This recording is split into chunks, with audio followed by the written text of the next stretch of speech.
Hey, good afternoon, everybody. Welcome back to the Trawf. Glad that you joined us for today's video. Got a good one for you today. If you watched the intro video, which I'll put a link to here in the beginning, I talked about cooking and baking, and so far I've just done a lot of cooking. Well, today I'm going to do a little baking, and I'm making some scones to take in for work tomorrow. So this is a combination recipe. I've tried a number of different scone recipes that I found online, and what I found out is buttermilk is really kind of where it's at. So this is a great recipe. I'm going to have a couple of my youngsters here helping out tonight, and we're going to go ahead and get these lemon blueberry scones cranked out and just watch these things come together. So thanks so much for joining us. Welcome to the Trawf.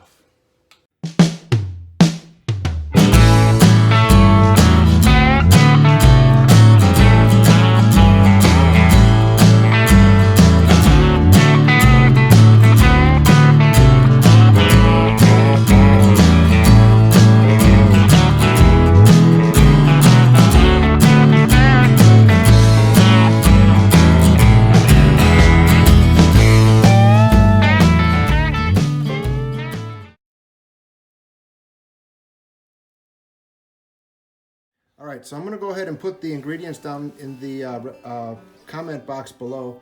As I said, this is a combination of a number of different recipes. So, all right, once we have the flour, the dry ingredients mixed together, we're going to go ahead and whisk in 1 tablespoon of freshly grated lemon zest.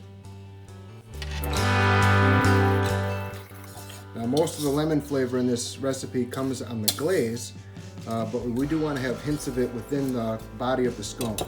And so that's how we get that from the zest. All right, so once we have all the dry ingredients mixed together as we have here, next we're going to be adding in 1 cup of unsalted butter.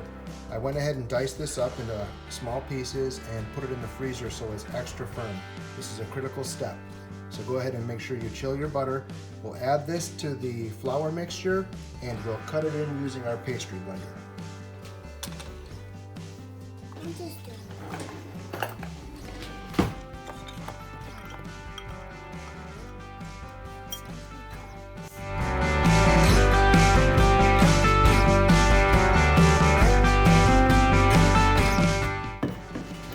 All right, so what you want to do is you want to mix that butter in and cut it in until it resembles coarse meal. Okay, so small little bits of butter. Once you get this far, you want to toss your blueberries in and coat them to cover them with flour. Now, I did take these blueberries, I washed them out earlier, and I made sure that there was no stems and pulled out any ugly ones. So toss in 1 cup of blueberries, and this is where I use my hand again to toss these in the flour mixture. You want them to be nice and evenly coated. All right, once those are coated, the next step will be to gradually add in the buttermilk. And you want to add this in slowly and mix it with a fork. With these, like making a biscuit recipe, this will be a relatively shaggy dough, so you just want to add it slowly, making sure that you get as much of the flour mixed around as you can.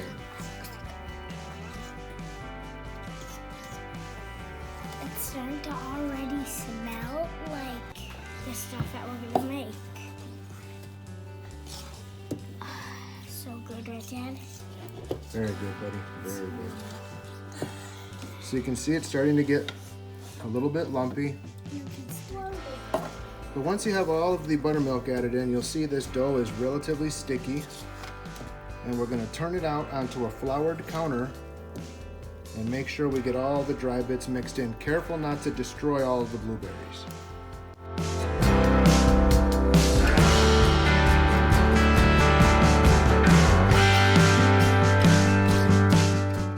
So we'll just mix it together with our hands and make sure we get it all nice and mixed. Again, being gentle, not to crush all of the blueberries.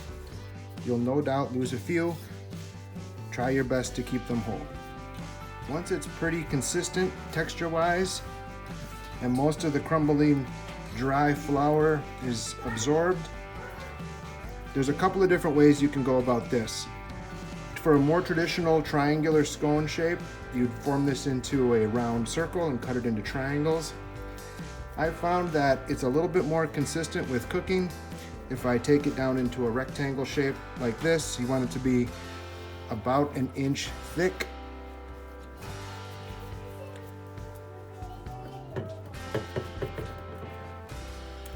Try to square it up nice because these are going to be about this in their final presentation. So take your time.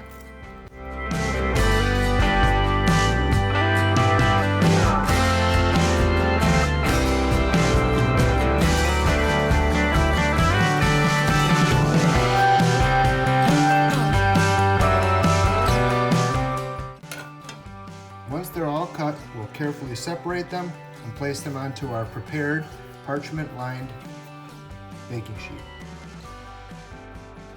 Using 1 egg and a tablespoon of water, we made a quick egg wash. We're just dousing the top of the scones with a quick egg wash, which will give them a really nice shiny finish. We're going to go one step further by adding a glaze once they're slightly cooled. All right, once they're all covered with the egg wash, what I like to do is place them into the freezer for about 20 minutes. Make sure that butter is nice and cold.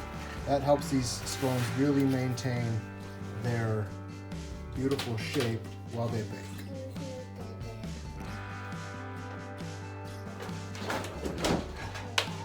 Okay, so I got the scones out of the freezer. They've been in there for about 10 minutes and they firmed up nicely. We'll go ahead and place them in a preheated 400-degree oven. It takes about 12 minutes to 14 minutes until they're lightly golden brown on top.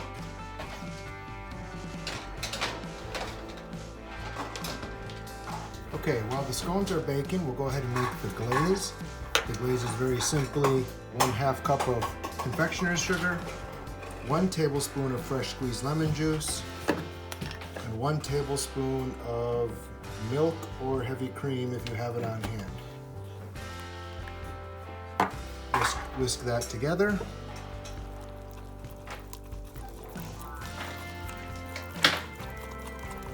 Until all the lumps are out.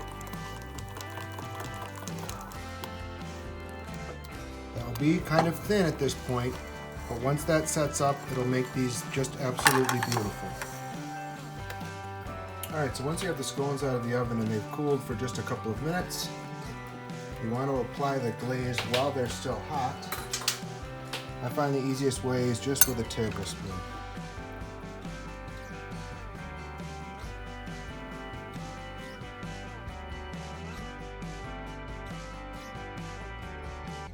Well everybody, there you have it. That's how we make scones here at the Trawf. Again, this is a blueberry lemon scone. The recipe is going to be in the description down below.